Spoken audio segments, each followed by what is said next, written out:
We're at 12:30. We're waiting for our esteemed president and treasurer to come in.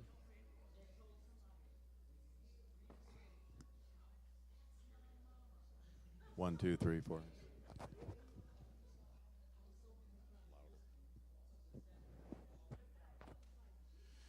All right, we don't want to take a lot of time. We just want to do a little casual meeting. This is not a membership meeting per se, but it is a meeting to kind of catch up on what's going on and get us kind of a snapshot of where we are in our unfoldment of our ministry. Darby's out. She's there. Is Wade here? Is Peter here? I'm by myself. There's no one here beside me. Come on down. And Peter. Peter's here somewhere.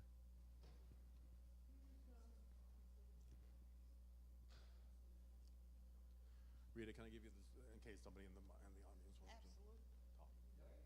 It's not on yet. Oh, Wade. Oh, Peter. I saw Peter somewhere, but he was wandering back there. While we're waiting, let's pray ourselves in one more time just to recenter ourselves. No, Wade, you're coming over here. I'm not sitting up here by myself. Come over here. Come have a sit, and Peter too. There we go. Thank you very much. Here's Peter. All right, let's close our eyes and center ourselves for our time. We know this is a strong community, a faith-building, faith-built community. We know Spirit is guiding us perfectly for our divine plan. As it unfolds, we are open, receptive, we let go of what doesn't work, and we say yes to what does. Abundance is our right, individually and as a community. And we know we are being guided every step of the way. God is the light on our path. Our way is made clear. We know what to do, how to do it. We know what to say and how to say it. As always with the town hall, we come from love and we let love speak through us. We remain open, receptive, loving, joyful, and grateful. And for this opportunity to come together once again, we are truly grateful. And so it is. So it is. Yeah, you sit over here. Like I'm not the only one here. Again, this is an informational type gathering where we can just kind of share with you what's going on, what's happening, if we can take your questions. We don't want to make this it's not a membership meeting per se, as I said, but it's a community gathering to say what's going on, what's happening. So I would love to begin with Wade as our treasurer to share a little, like a kind of a snapshot of where we are financially right now. Okay. Greetings. What's that? The roof. The roof. Hello? Hello? Hello? Okay, cool. Okay. February 23rd, we had our annual meeting. We had our annual meeting. Okay. Where we discussed, we talked about where we were with the fundraising for the roof, and at that time we had secured a vendor to do the roof for us. As we went into it further, hold on one sec, I'm going to get my, I'd like to kind of put it in perspective a little bit. I did a little timeline, basically, because everybody's going, what's going on with the roof? Where are we at with it?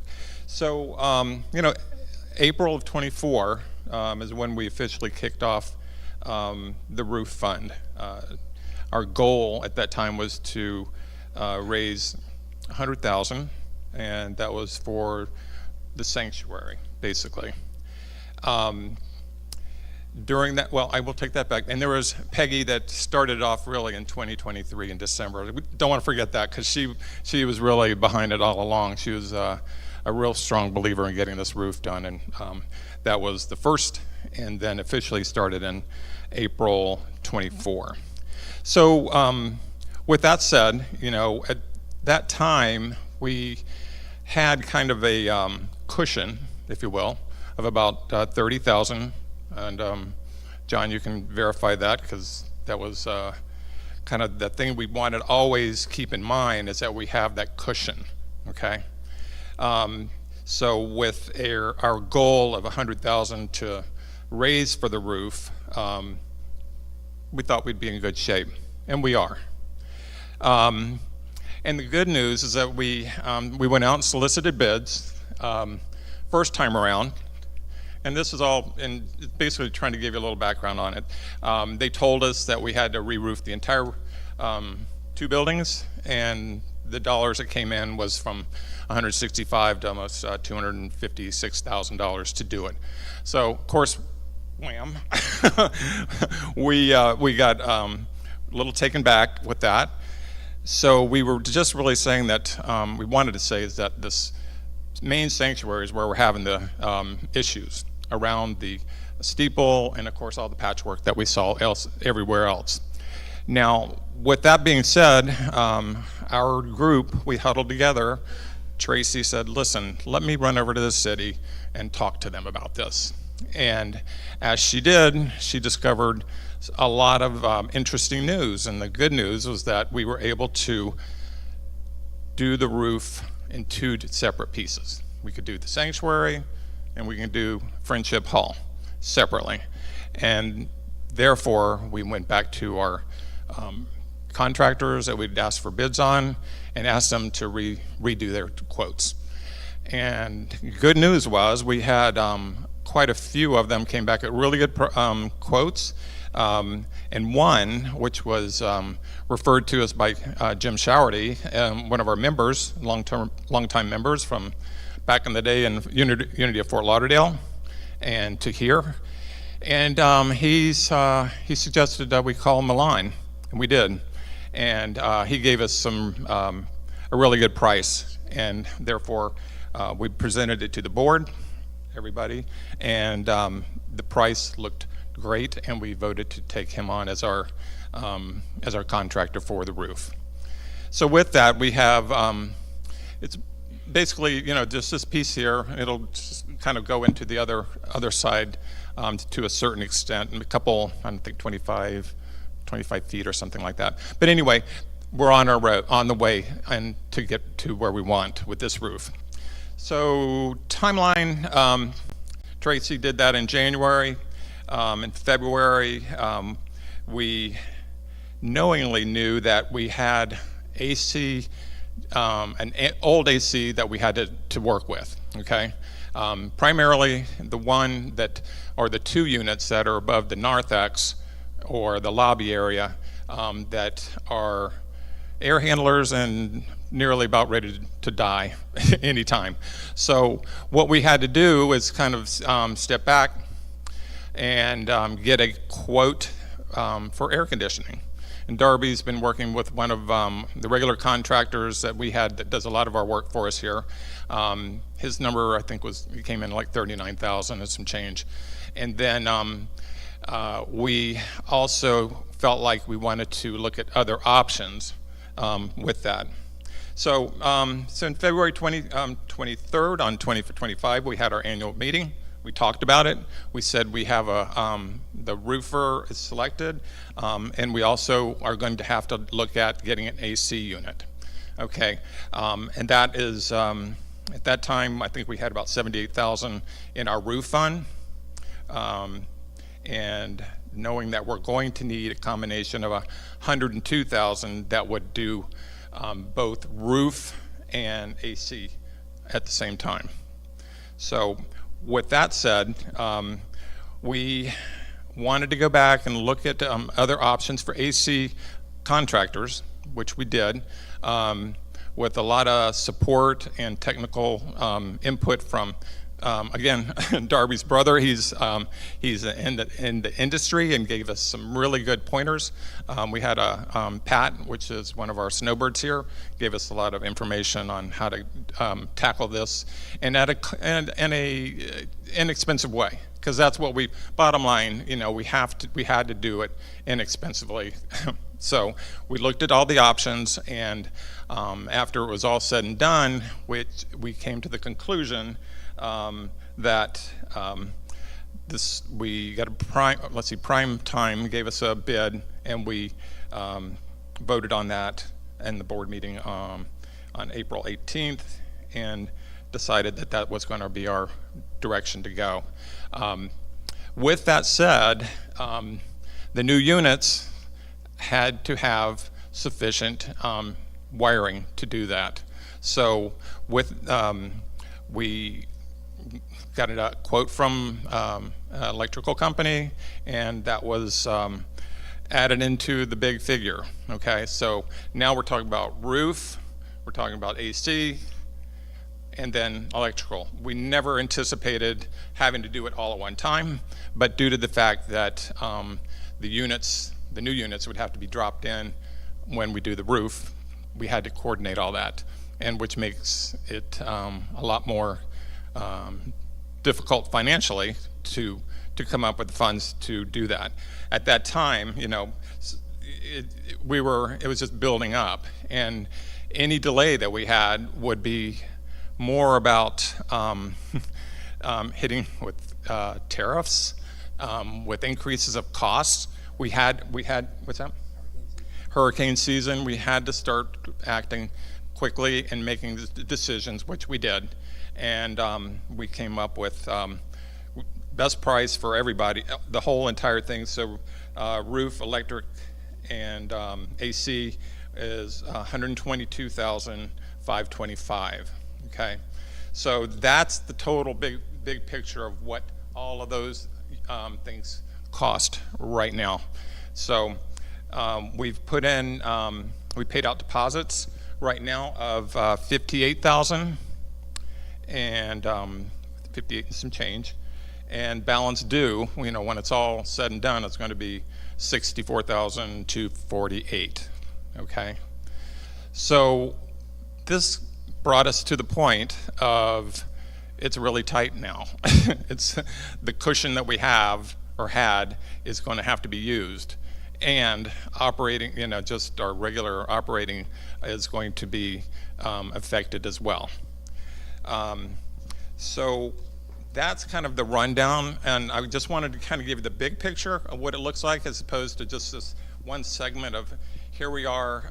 We've got wonderful contractors ready to go, and I think we as a board, and I think you all will be happy to know that we've got good quality equipment that'll be coming in here. And with the electrical update, it's going to probably increase and help us throughout the sanctuary in many other ways as well, because they're putting new panels in, etc. Okay, so that's where we stand with that part of it. Again, the reserves that we were counting on, we're pushed into using, okay? And we're gonna have to use them whenever we get to that point. Today, we are at a point where we need to bring in some substantial funds to get us over the hump. And I'll just do we had a meeting with the board yesterday talking about some quick, or not quick, but some solutions at short term to get us over the hump, which is what we feel. There's, once we get through this hump and our goal is to get some reserves back in here. So that's where we're standing at right now, is to build up those reserves. Do you want to say anything? Okay. I first want to start by thanking Wade and Tracy. Tracy, please stand up. You would not believe the hours and hours that went into the work they did. And this is something that started a long time ago. Rita can talk to that issue. She's been looking for a new roof for 15 years here, and it's happening. We're at the point now where we're waiting for permitting on the AC at this point, right? We got the roof permit in place? Okay, wait, tell us. The Chief Inspector's Office has been really wonderful, and round of applause to Rita for having such wonderful contacts. And we knew that the sequence of everything here, we hadn't anticipated it, but we knew we were going to have as much flexibility and help and cooperation and teamsmanship. So Primetime Cooling has worked with us on both sides. He early on was going to talk to the roofer, and also he works with an electrician. And we tried subs elsewhere, but the point is the Chief Inspector's Office has allowed us to go ahead with the work, even if the permitting process isn't done. They do allow that in Florida from time to, because it's AC. But I happen to know that Primetime is at that inspector's office regularly and has a very good reputation. So, yeah, I just needed to add that. Thank you, Tracy and Wade. So we're at a crossroads here. Whenever you have a capital campaign to do something like fix a roof and you raise a lot of money, it kind of means that people don't quite have the same giving ability to take care of our week-to-week daily needs. And that's where we're having a little bit of a shortfall. And we've been brainstorming to come up with a number of ideas to maybe over the next 3 to 6 months come up with ways. We went through 3.5 hours yesterday of trying to, how do we tighten our belts? Our belts are pretty tight as it is here. We've always had to go from paycheck to paycheck like most families do here, and we're doing the same thing. But what we need now is to come up with some new ideas. Some of the things we did in our brainstorming is Paul has brought in more people than you could ever imagine, but there's some mistaken thought about how much money we have here. We have heard from CSL and UCC both that we have tons of money. Please keep giving to CSL and other. We don't have tons of money here. We need your money. We need people to become members and to do the tithing here, not continue tithing elsewhere. If you're loving what you're hearing here and enjoying Friendship Hall and Paul's message, we need you to support us here very much. And please get the message out to your friends. We have a large contingent of people here from John Knox Village, and they're doing great jobs in putting the word out. Come and see what we have here at Unity of Broward so that we get more people. The more people we have in here, the more easy situation we have in terms of collecting money. The more faces, the more hands, the more pockets, the more generosity. It's easier in each of us. It just would make it a lot better. So we want to make sure we get more people in the door, and that's one of the things. We also want, if there is anyone here who is good at website, or public relations, or writing grants, we'd love to get some grant money in here. When you look at what we do, it's beyond what you hear on Sunday. We have AA meetings here that would not be able to meet if we didn't have this opportunity, this place, so they can meet and afford to meet. We have Susan Silverman doing a senior group that really supports the needs of our seniors. We are really working in ways to make this happen. We're looking to help support other groups in our community that need a place a home for their dances, workshops, anything. So this is more than just about us and Unity. It's really for our community as well, and that community embraces all of Broward. So we are looking to make sure that this place is sustained so we can provide to our community. One of the blessings here has been our Haitian community has had the need for places to have dignified, beautiful services when their loved ones pass. And we give them an incredible place at a very reasonable rate that we've sort of become the go-to place for that community to have these services. And so we're really giving a lot back. It's just not about us. And we're hoping that we can do even more of that in the future. But we need people to come forward with ideas and also to implement them in terms of website, as I said, development, public relations, and also grant writing or obtaining grants. That would be very helpful.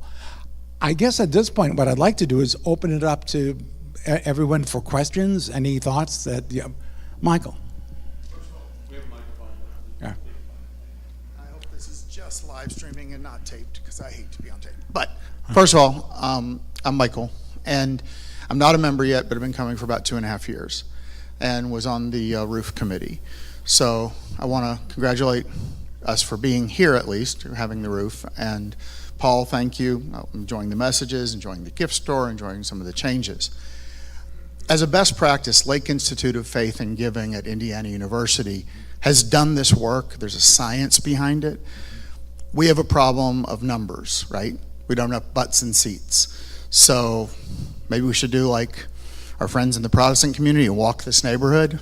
This is a great message for kids to hear, and the average age here is like 90. So that might help. I'm putting myself in that group. The other best practice, and this may be something Unity just doesn't do, I come from a Catholic background. The Catholic Church can get by with everyone putting $5 in the plate because they do 4 masses a day that are filled to the seams. But they also we raised $8,471.82 last week, and in the special offering for the roof, we raised $521. In reserve, we have $82,070. You kind of know exactly where you're at every minute of every day, so there may be the misconception we have money because we're not actively sharing. We don't. So that would just be a thought. Lake Institute of Faith and Giving, you can look at it, but there's a reason churches put that in the bulletin, and I love we have a bulletin now. Darby, we are doing that, aren't we, on our bulletin? Last Sunday of each month. Yeah, last Sunday of each month, we put down our financial situation for the month so that you have that in review for the full month. Mark?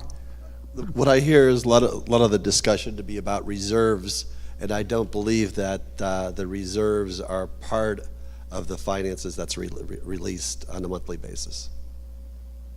So, at least I haven't seen them. Like the checking account, balances, and that kind of thing. Okay. Mona? Yeah, I was asked to include the income and expenses and net for each month. If there's anything else, we can put those reserves down. As a matter of fact, what we can do is maybe just have an insert that will be in our bulletin in the next couple of weeks just to show the figures right out. Mona? Thank you all for all the hard work that you've done, because this is a big project, so great job, team. So I've been coming here also for about 2.5 years. I'm not a member either. My background is Unitarian Universalism, and one of the things I've wondered why we didn't do here, and maybe it's also not a unity process, but since you're open to fresh ideas at the moment, every fall in the Unitarian Church in Tulsa, where I came from, we had a pledge drive. And the pledge drive included people, it was a month, it included people coming up every Sunday who talked about how the church had impacted their life and what had changed. And it was a reason, it gave people a reason to understand how the church was really transformative in the community and in individuals' lives. There was a pledge drive for the month, then they never talked about fundraising for the rest of the year. The pledge drive was designed to cover the budget, the operating budget. And within the operating budget, I would suggest that you have a reserve that you're establishing that's part of your monthly budget as well. And then we also passed the plate every Sunday. And then the church at one point elected to give the plate away. And so we did. We funded local nonprofits around the city of Tulsa. Those people would come in and say the work that they were doing, and the plate went to that organization every Sunday. And you can imagine the pushback at the board meeting when they said we should give away the plate. People went, what are we going to do to recover this $20,000 a year. And it's like, well, at some point you live into your faith.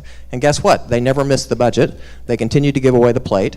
They helped the local community. And people didn't hear about fundraising every Sunday. They heard about it 1 month out of the 12.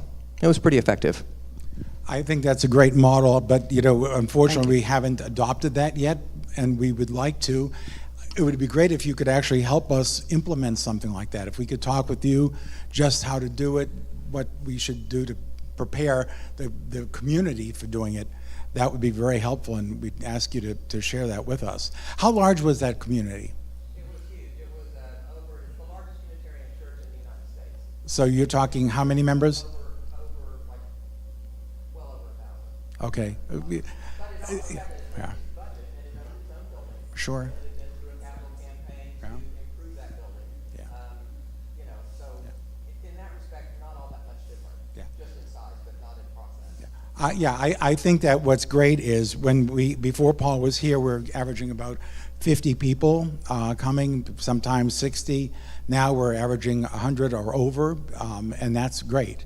And we see new faces all the time. We expect that will continue.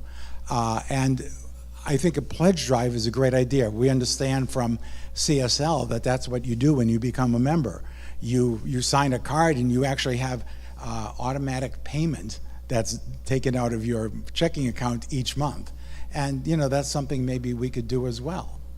I think what we're looking for is some ideas to just get us through this next 6-month period, just so that we can make sure we have enough to cover expenses and take care of the roof and et cetera. It's funny, if you had a house, and Bob can tell you the experiences we've had, once you start digging at the roof and then you see the AC needs to be done, the AC has to be put in through the roof, or we could alternatively build a stairway, which would require permitting and $75,000, it turns out, to do some stairway situation to change that.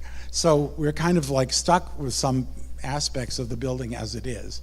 And when we also did this for the AC, particularly, we learned that we had some electrical shortfalls here. We needed to get some new electrical wiring done so that the air conditioning would meet inspection purposes. So, it's typical. But I think we can, pull it together. Bob? Yeah, so I'm having a hard time wrapping my head around the numbers, if you will. I know our numbers have been going up, and that's been really a joy to see here in terms of the number of seats that are filled. But what I'm having a hard time with understanding is that our weeklies, in terms of donations in whatever form they come in, have, if anything, been dropping. And at the same time, our expenses are whatever they are. I'm not talking about the roof, I'm talking about the ongoing expenses. Can you just give us a snapshot of what the monthly expenses? Michelle is sitting next to you. Did you do the counting today? I did. Yeah, and Michelle also is really good. She was on our board for a number of years and does amazing volunteer work, and she counted today. And she can tell you, and she's done this all the time, what is the average give per person? And you can maybe help us with that. Well, today it was higher, and that was because we had a check for the roof, and that was like $500, which that, honestly, checks coming in for the roof fund have really dissipated. Right. There might be one on a rare occasion, but that's one of the things that we're, because you're right, there's two things that we're supporting. The general operating expenses and the roof fund has kind of disappeared from people's minds. So anyway, that came in today, so it looked good. I mean, all right, so I don't know what you guys think as far as looking good. We had 86 people here, and it was about $25 per person. Including the roof, exactly. Right.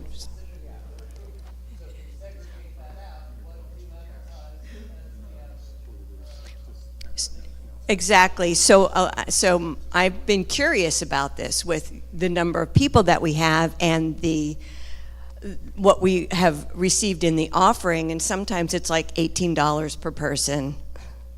And so what have we said that we needed,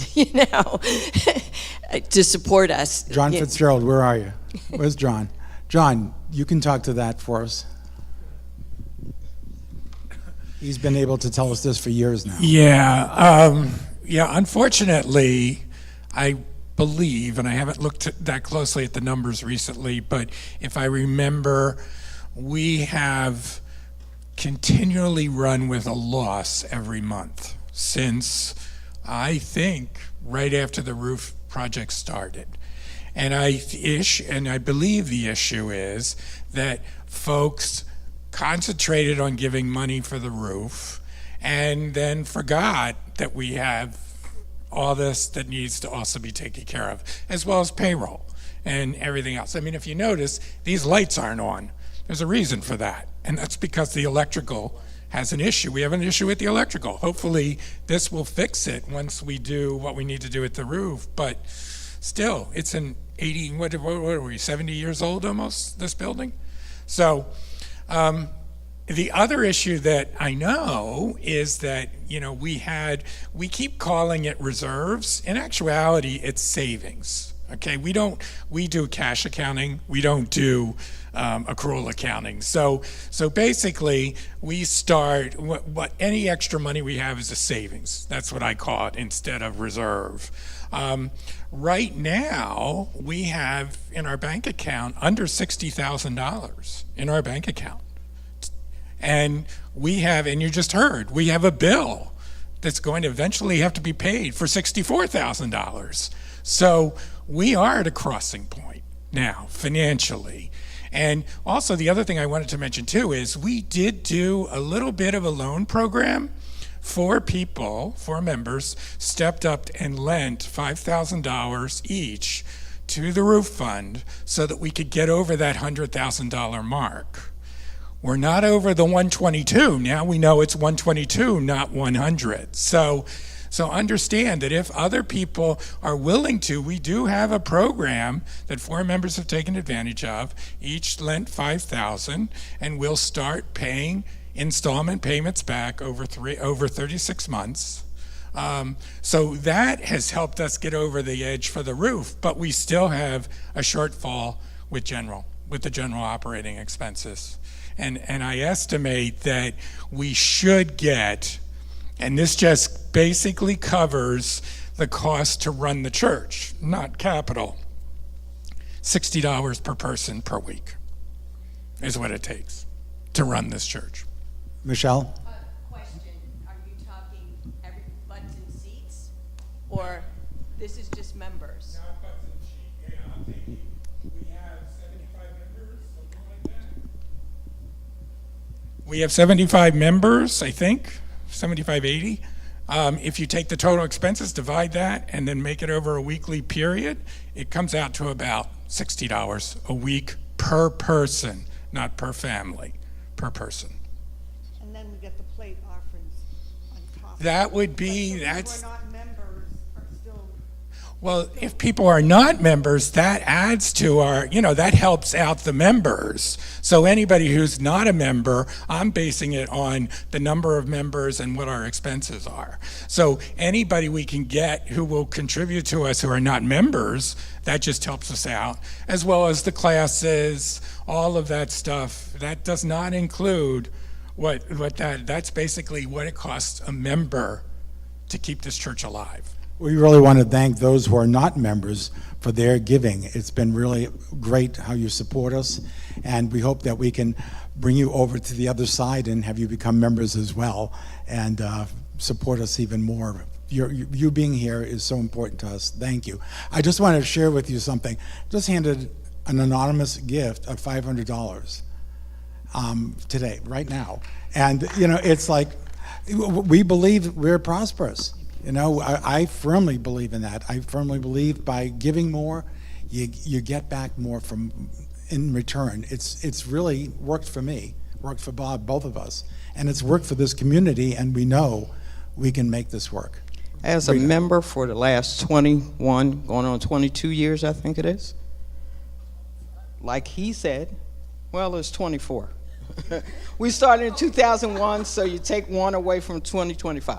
Okay, Phil and I, as you all know, got married here in 2001. We've been members ever since. The last minister before the interim we started. We think of this place as our home. We have a house. We had a roof leak. We had to get it fixed. You have to get a loan. You have to go on the reserves. You got to do whatever, but you got to still eat. You got to pay your gas, your electric, and all of that stuff. This place is the same thing. It's our home. I've been championing, as Peter said, a roof on this place, because it's been a leaky sieve since 2005 when Hurricane Wilma came through, and it started leaking then.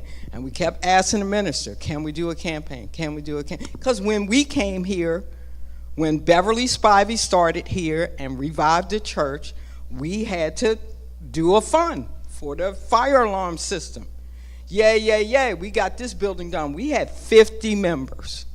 It cost us $28,000 to get the fire alarm fixed. We got it fixed. We said, yay. The fire marshal said, oh no, you got to do that building too.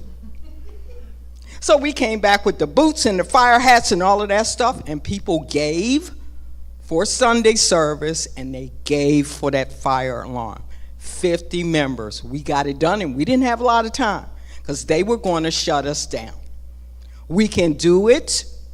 We have a board who is willing. We have a minister who is willing to work with us. We can do it. We've raised how many thousands or hundreds of thousands of dollars? Please let us get it done in my lifetime. Please let us have this wonderful wood ceiling and that wonderful window that Paul talked about today. Please, before I leave this earth and transition, can we get the roof fixed? Can we get this building a reserve fund so we can continue to enjoy? My grandkids may come back here one day.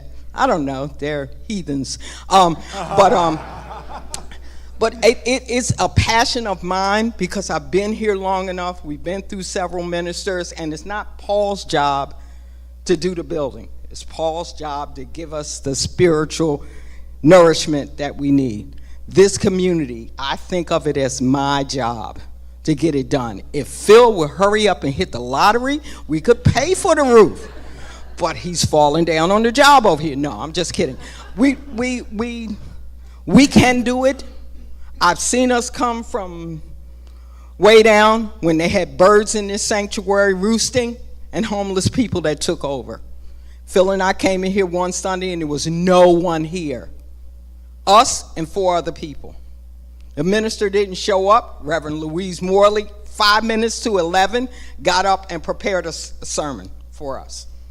It was like that for a few months. We left, we came back, we got a phone call. They're reopening the church. We've been here ever since. We came here in 2001. I came in the door and looked at that stained glass window. And I knew I was home. It was the only place that welcomed us to get married. The only place out of 25 churches in the area. Every one of them told me no. Because you living in sin. You shouldn't be living together before you get married. That's the Catholic Church. 3 of them said no. The Baptist Church, oh, you need to be a member for 6 months, and then the Methodist Church, the Lutheran Church, every church, until I called Marion Wadham, said, sure, come on down. And I've been coming on down since 2001. I'm off my soapbox now. Rita, thank you. That's I think when Mona talks about have people stand up and give testimonials, that's you're preaching to us. Thank you. Absolutely, absolutely. We've done it in the past. We have to do it again, and we'll thank you for that thought. The people here just love this place, and my hope and my joy is that there will be other generations that have this place to come to. I know a lot of people say, maybe you sell the place, get rid of it, we don't need it, we can go to some other place, go to a hall. But it's a special thing to have this home. We saw what happened. We are people who were at Fort Lauderdale, and Wade was there. A number of you, who had been? John Vosell. Yeah. A lot of we're at Fort Lauderdale. And Bob, we saw what happened when we lost that. We lost our community. It wasn't just losing the roof over it. We lost our community. And, you know, we changed our name to Unity of Broward because, you know what? We're the last one standing. We're the last church that's a Unity church that's now a Unity Center. You know, this is, to me, historical. I don't want us to lose this. I go by, we used to live in Sunrise Key. That's where Unity Fort Lauderdale was. That was sold. It's now a Eastern Rite Catholic church. It's thriving, it's doing well, but it's not Unity. We lost Unity of Hollywood some years back. We want to make this work. We want to have what we get here for the next generation. It served us very well. Unity is important to us. Sharon. Okay, I just want to bring back some of the joy of what we've accomplished in the past and the seats we're sitting on. Remember, we all did that together. Yeah, because these seats weren't here, and we did it. And I just want to say Mona's suggestion, what she has shared, I think is a good idea, because a lot of our congregation, they live on fixed income. But I think if we have that Sunday that we designate as pledging, it's like it would give us some, you know, a way to say, okay, we are going to be pledging this Sunday, I will be able to give more. Instead of thinking, I have to give more every Sunday that I come. It's just a different feel. If you think you're generating something, you know, in addition to what you give, but you're designating a Sunday for that, when you know you're passing the plate twice. I think it would be a different feel than saying, try and give more each Sunday. I think sometimes we just need that upliftment. Absolutely. You know, I just have to let you know that we as a board, we don't charge anything. We pay for our own meals. We do donations. We give much more than what you see. And so we're running really lean and mean. I don't look it, but we're running lean and mean. And it's really a joy to do it, and you don't mind doing it. You know, when you have people like Rita and Phil as friends, and Tracy, new people that have come here, it's amazing the family you create here. Doris, you learn so much. The stories that Doris can tell, and her husband, are just a blessing to be able to be shared with us. So and we'll be having continue. more of that storytelling and that sort of thing. Yeah. We're going to have fundraisers, not fundraisers, but just know the fundraisers that we have, storytelling and bingo night and all kind of fun stuff that we'll do, is to help replenish and make sure the general fund has what it needs without stressing about stuff. We raised $400 with the one bingo night that we have. Got to do it again. We got some storytelling that's going to knock your socks off. It'll be a fun time and raising funds at the same time. But we need to make sure we can afford to maintain this building. And it's going to take all of us. We can do it. We've done it before. Like Sharon mentioned, we did the chairs, we did the fire alarm, we did the carpet, we painted, we changed the stage. We've done a whole lot since 2001 when I came here. It was all bluish green carpet all over the place, and it was stained and all of that kind of stuff. This place got painted. The stage got redone. We've done a lot. We've come a long way, and we got a little bit to go. But we can do it. If I can do it, you can do it. No, I'm just kidding. Gail, I recognize you want to talk. I need to just say a couple things myself. Just on the fundraisers, we also want to be sure everyone knows how grateful we are for your contributions. So please just take a minute and take that in. You know, we deeply believe and have sensed that everyone has been doing their best. And you've been creative, and we appreciate that. And the yard sale was just one example, right? Please, everyone, understand how appreciative we've all been. In that regards, you know, this is our community. If you remember how many people showed up and helped or purchased for the yard sale, we're a community here. And we do want to, when we thought we had it all wrapped up, we said, let's get on to the fun stuff as a board. And so we're going to be balancing this. And I wanted to say that the board doesn't make these types of decisions without prayer. We are where we are, and it was a challenging decision because we had to pray once or twice during that meeting. We had to stop and pray. So we are with you. This is a walk, and Rita is so well demonstrating what that's been like. But this is where we were led, right here. And so we also thought about doing a day-long retreat here with maybe yoga, energy work, aromatherapy, music, journaling, prayer circles. We would do some advertising to the Awakenings and Pelican and make it clear that we welcome people here, you know? I just wanted to go back over something on this loan program. If anyone else is interested, it's a 3% loan for 36 months, and we will pay back roughly $150 a month. So if anyone else is interested, please let us know. Also Peter, I just thought I would mention, we really are looking at ways we can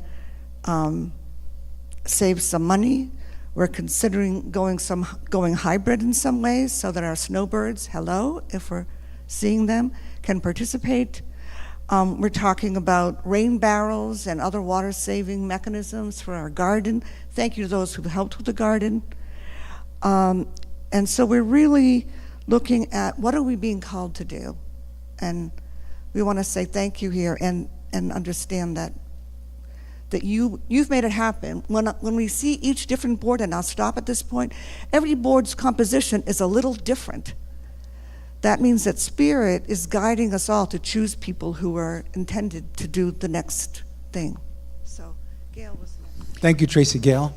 Yeah, I was just thinking, as far as the community, when you mentioned the Haitians use this, and I think I've seen a couple of their events in Friendship Hall.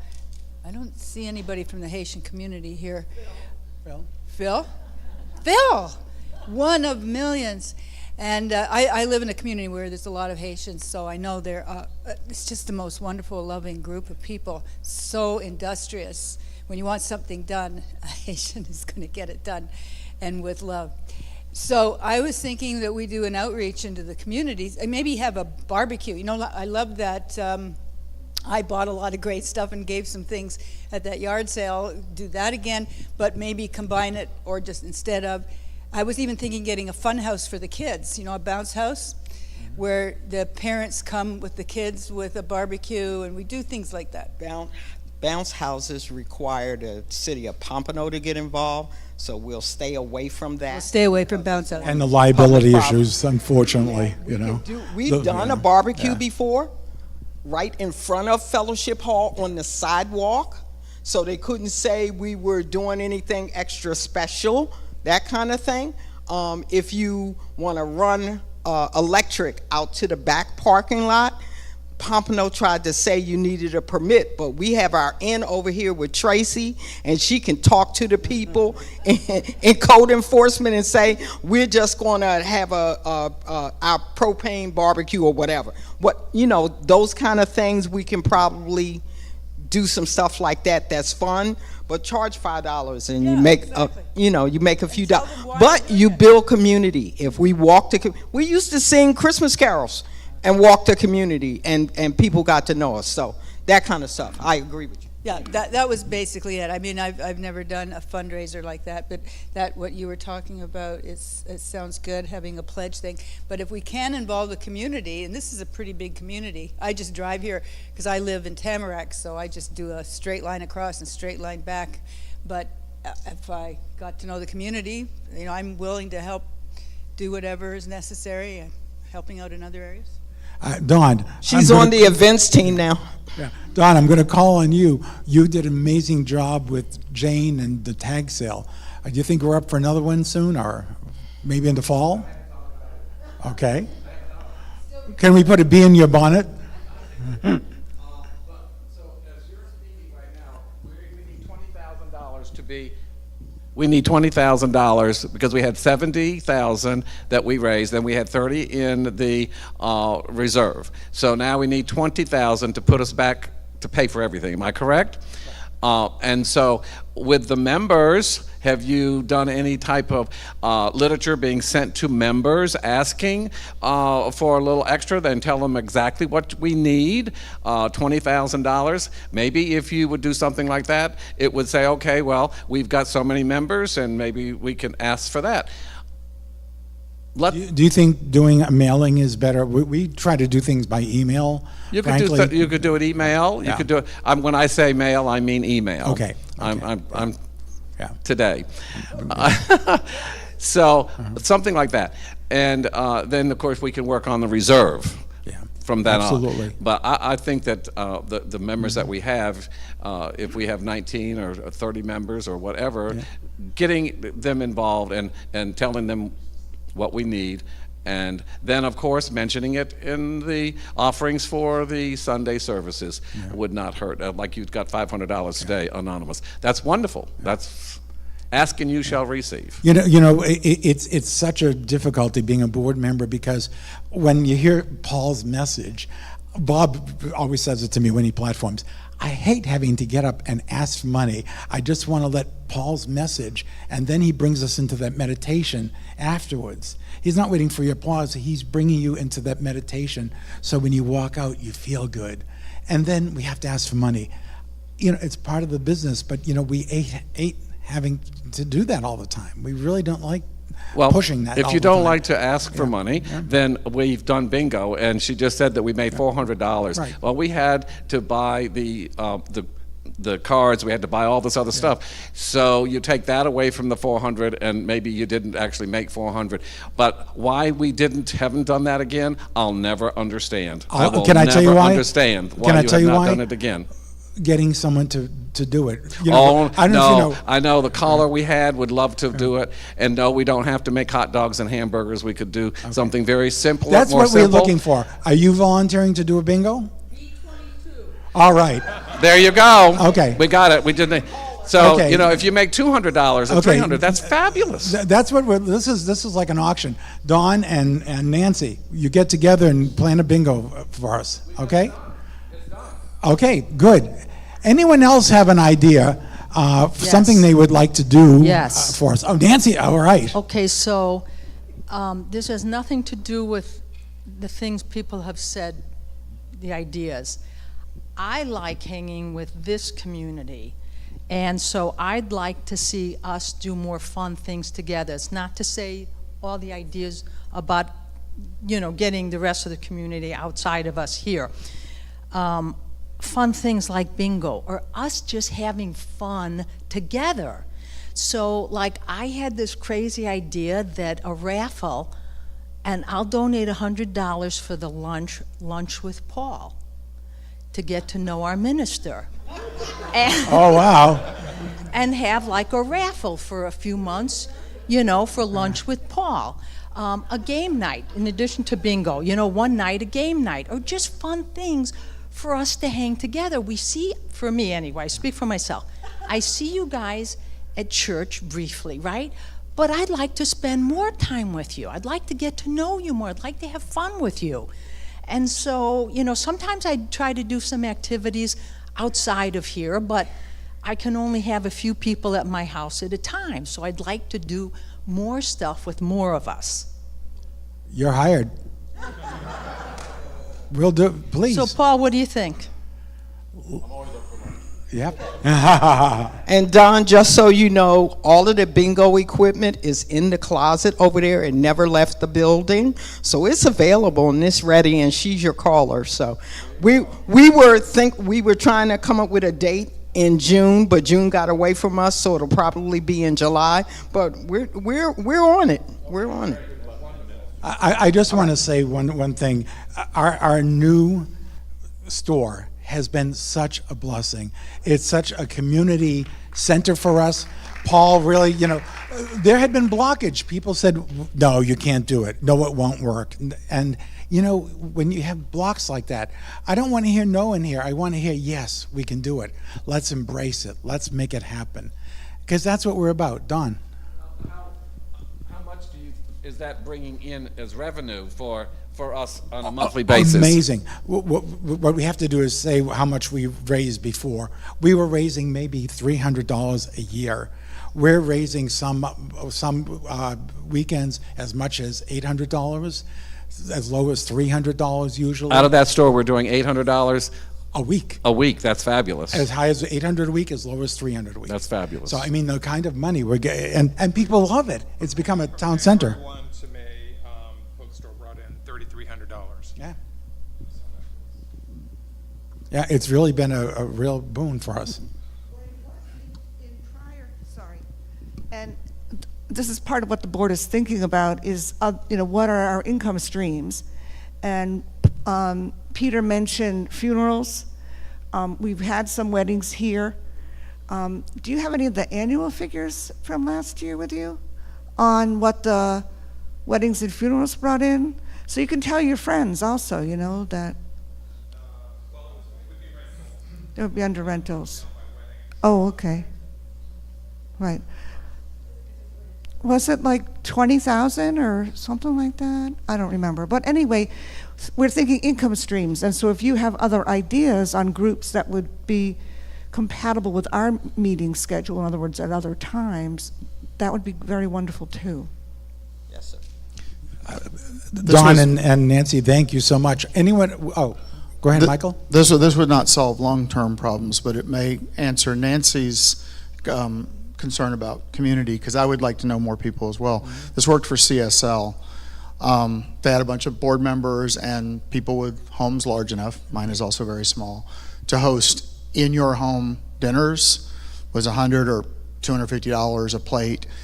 So you tell people this is a fundraiser, it's going to be at my house, and each board member and leader put like 8 slots. Once it's filled, that one's filled. The next one, and it was where you could kind of self-select who you want to know better, and it brought in $5,000, $10,000, $15,000, but just an idea that's not a huge thing, but it might help with the reserve, and a chance to get to know people better. You could say, look, let's this couple and this couple do this party, so. Just to get to know. Michael, I think that's a great idea. It's something that we've sort of done, not quite as formally as that, but I think that would be a great thing to do. But what we need are people who are able to implement these programs and do them. At one point, we looked at our board and I said, wait, you're on this committee, that committee, and this. Something's got to give. I mean, he's been treasurer. He's been working with fellowship. You've been working, gardening. He's out gardening. He's out, marketing too. He's on a marketing thing with us. So what we need is, we need more people to come on board and volunteer. It's fun. That talk about Michael. That's the way you get to know people. You volunteer, and you afterwards. Let's go out for a cocktail. Let's go out for coffee. Let's have dinner together. That's a great way to meet people and have a circle of friends. I know Mary and Peter and AJ and Doris have become good buddies. I know Darby and all of you. You get together. People are meeting and extend yourself that way. Don't be afraid to say, "Hey, let's do this." Oh, Yeah. oh, okay, yes. And I was going to add the idea I thought that would be more effective is maybe host a conference. I've always had a dream of a women's conference, or maybe even a men's and a women's conference where we have speakers coming in. People are willing to come and speak to us for free, and then we charge like a fee, like $100. I mean, if we had like 100 people, that would be $10,000 right there. And the speakers would sell themselves. They would get email lists. They would get to sell their books. They would get people towards traffic towards their Instagram or whatever social media services they have. I think that would be more like quicker money, I think. So that's just my suggestion. And I've always wanted to do this, so if you're willing to do that, I could find a few speakers who are willing to give of their time. Please. And that's what I do with the women who are willing to give of their time and talents. They come and they do it for free, but people get to know who they are, and they buy products from them. So. Please, Like- anyone like has what an happened to idea Connie and Kim. are willing to do it, Yeah. please, Yes. don't be afraid to suggest it and do it. I think Paul wants to wrap, oh, Michael, just quickly. Hello, my name is Alan, and today's my first day here as a guest, so thank you for letting me come in with you guys. My friend Carlos, I asked him if I could come to church with him. Anyways, I'm sure you've already thought about this, and I'm just a guest, but maybe there are at least financial planners or bankers that are members of this church, and maybe they can help out with giving you some ideas how to save money or be able to earn more money to help out with the church, because you guys got a beautiful building. It's a beautiful church and a beautiful sanctuary, and it's gorgeous. So, and thank you for the great day. I've enjoyed it here. Thank you. Thank you so much. I want to turn it back to Paul, but I don't know if you realize, Paul is actually speaking. Tracy, you brought this to us at the meeting. Tracy? Yeah. Paul is doing some outreach for us. Sure. A few members of the church are connected to JAM, which is Jews and Muslims and all. The interfaith work, Beverly and Lawrence started it. And so on June 30th, Paul will be speaking. And so we're all excited about, what's your topic, Paul? I don't know. It's not the 29th yet. Is it not the 29th yet? Right, yeah, yeah. God. It's Zoom. On Zoom. Okay. Right, it's on Zoom. It'll be in the happenings, right? Oh, Darby, that's right. And Darby is emceeing it. Darby, for a while, I hope I got the title. Did you serve as vice president of JAM and all? It's a wonderful group of people. I haven't been able to attend recent meetings, but both Doris and I really enjoyed it. And I think other women here were at the iftar on different times over at the Muslim Center here in Pompano. Thank you, Paul. Let's take a moment and close our eyes. Go to your heart.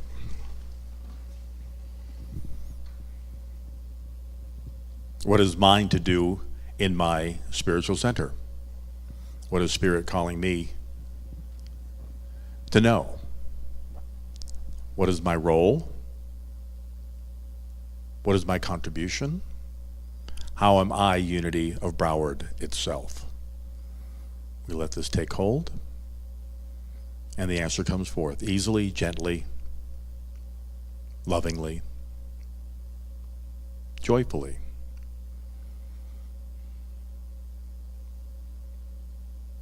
We are so grateful for this place and for everyone here and those who are coming,